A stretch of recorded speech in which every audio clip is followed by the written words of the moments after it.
Okay, so apologies for the kind of somewhat, I guess, clickbaity title. That's not my intention, but I've been going through some of the content that's being put out online and some of the questions that I see in the official forums about this 300 summon regular warp selector from the standard banner. And I mean, first of all, I don't even know if it's going to be real, but secondly, I don't know if it should even be factored in when you first come into the game, regardless of whether you're free to play or pay to play. So essentially, if you don't know, there's going to be standard banners, so the regular stellar warp that you can see on screen, and this will have a set amount of off pity characters. So you can see we've got Japad, Bronya, Himiko, and then some of the light cones available.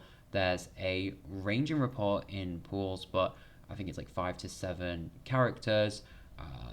I think it's like Yanqing and someone else who have been reported that they might be in the pool. We're not sure because the game's not live at the end of the day, but essentially when people were playing the closed beta test, you could summon on this banner here, and if you summoned 300 times, so 300 pulls essentially, 300 warps, so 300 tickets, which cost 160 of these stellar jades, so it's quite a lot.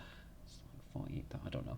I'm not good at maths. But if you summoned 300 times on here, you would essentially be able to click this button here. So it's additional rewards, and then you could guarantee, I've got a screen up here, you could guarantee one of the characters on the standard banner, Himiko, Well, Bronya, Japad, Clara, Yanqing, and Bailu, to join your team. It was a one-time only claim event, so you can't claim it again on your 600th pull, for example. But I believe the idea is that because if for example it was all 7 of these characters and their corresponding light cones, that's like 14 different 5-star items off the bat, and it's very difficult for a newer player, or well, any player actually, to guarantee one of the standard 5-star characters, especially if they're not going to have a rate up banner event. So for example, if they're not going to take just Himiko and put her on her own banner. So the idea is that you keep pulling on the standard banner and then you get to pick one of these characters. Now, first of all, the problem I have with this is, like I say, whether or not it will even exist, because I was watching the official Twitch stream, so I'm on Honkai Star Rail's official Twitch account, and the button, the additional rewards button, is not here. So this could just be like a promotional screenshot, but I've not seen anywhere when they were detailing the events and upcoming activities whether or not this 300 summon selector is even going to be guaranteed. Again, this is just a preview while they were talking about standard warps. This clearly doesn't look like it's built into the game. You can see just from the layout of everything that it looks a bit different. Like, this is the actual interface. You can see your currencies, you can see the option to warp, where this is clearly just like an image. And so that element of additional rewards probably wasn't mapped onto this, but I've not seen specific reference to say, yeah, you can definitely have your 300 5-star summon selector available. So that's kind of like the first thing to note in mind. Now, secondly, looking at these characters, something I said earlier on was that there is a chance that there could be all 7 of these characters on the standard banner. I mean, this is a starter warp, this is a different banner, but if you have all 7 of these characters on the banner, and then the 300 summon thing is an event that will happen, it's a bit, I guess, too far off in the future to plan which character you're going to summon. And this is where that kind of, I guess, sunk cost fallacy comes into it if they do make this an official event, because for a lot of people, so like for example myself, I really like the look of Yanqing and I would like a Yanqing, and if he's only available as a 5-star standard character, there's a very real chance that I might not ever get him. And to be honest, from what we've seen from a lot of the characters, all the standard ones are kind of good.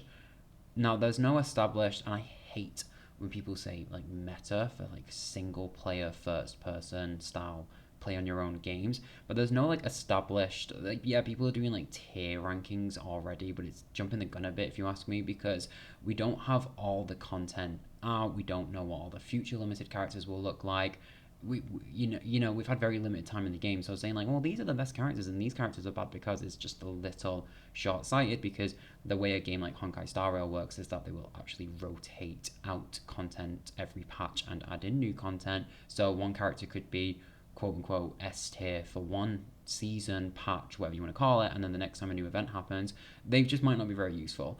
And so it's good to have a range of characters on your roster. But keeping it on topic, there's a very limited chance that I will never get Yanqing if he's only available as a standard character and they don't do any specific special warp. So coming into the game, if this 300 summon selector is available, I don't want to get in the headspace of thinking I can just summon 300 times on the standard banner to pull for him, because of a few reasons.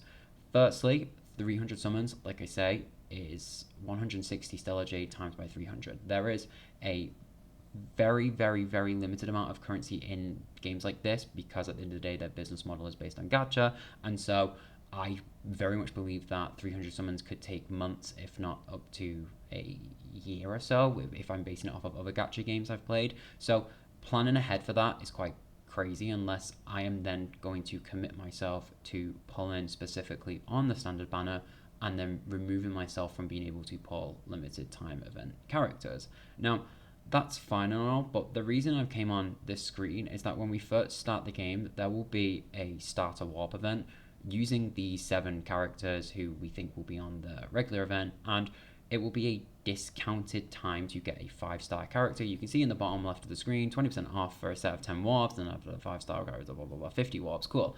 And obviously there's a chance I could get Yanqing, but there's also a, what is it, like 6 and 7 chance that I could get anyone that's not Yanqing during this event. So already I'm coming into the game, I'm going to use 50 regular pulls of my currency. I may have a chance to get Yanqing, I may have a chance to get someone else, but these 50 pulls don't count towards my 300 summon selector. This starter warp event is a different banner, and if Hoyle versus, or is it Mihail, other game is like main gacha game that I've played is anything to go by, they won't add the 50 on your 300. You won't get to this like screen over here and it will say 50 out of 300. I very much anticipate that the standard warp will have its own pity counter. The 50 won't carry on. Secondly, at that point, let's say I've got one standard 5-star. If I'm then summoning 300 times on the standard warp and the pity's like 80 to 90, I'm guaranteed to hit pity for a character. Potentially, I don't know how the character and weapon distribution's rolled out, but I could get at least, I'm looking at maybe another 2 of these 5-star characters. Again, they could be Yanqing, they could be any of the other 6 here, and I can't plan that far in ahead. I need to actually do the summons, get the randomized departure warp character, and then get the randomized pity 5-star characters before I even get to this point. So trying to heavily invest or plan ahead around this 5-star summon collector, when again, I'm not even sure if it's a real thing yet, in the live game that is just, I don't want to say short-sighted because it makes sense, because like I say, there are a lot of these characters that they're really good. Normally when I play gacha games, a lot of the standard characters kind of seem to be bad, but with a game like Honkai Star Rail, that doesn't seem to be shaping up to be the case. But with that said, it just seems a bit difficult to plan ahead for some of these characters when it could be the case that I could be pulling for months. I could even get as far into, like, let's say 270 pulls and then get this 5-star character. I think just based on knowing all of that when it comes to whether or not this 5-star summon selector will be in existence, is to first check your threshold for the risk associated with pulling on a standard banner. Again, the standard characters look fine, and it'll be worthwhile to see how they play out as the game gets released, whether they'll all hold up in terms of the tier rankings they've been given so far, but also just to bear in mind, like I say, not to fall for any kind of sunk cost. I might as well just start investing all my currency into a standard banner if, and again, I really need to stress this, if the 5-star summon selector is going to be available, because there's a very realistic chance that you could just play the game, accumulate the regular Star Rail passes, so that's these warp passes here. There's a very real chance that you could just accumulate these regular passes as you're playing over the course of, and I unfortunately will say like maybe even years, but know that you will eventually get this one standard 5-star character that you want. So in my case, if Yanqing is on that event, eventually in the 300 pulls.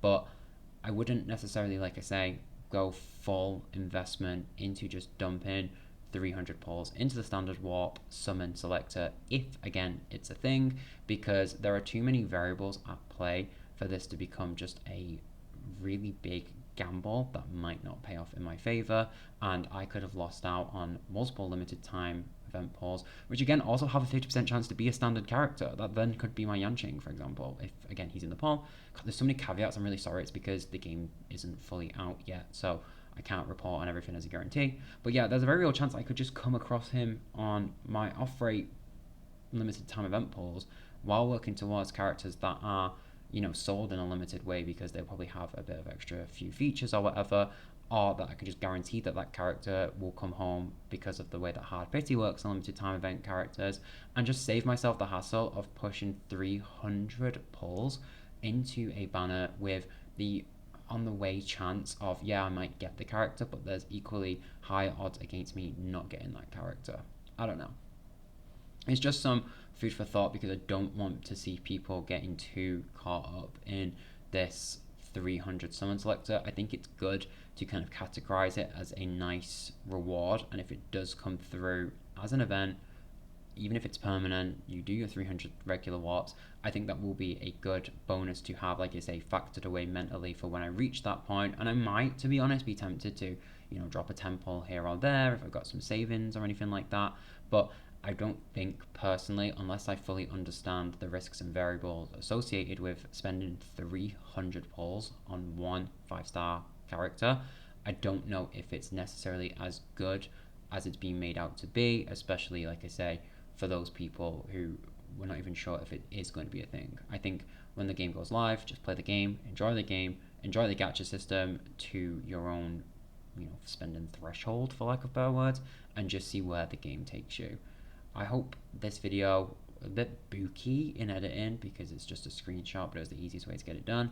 I hope it helps. I hope it kind of, gives you some thoughts to think about, and I can't wait to see you all in the game.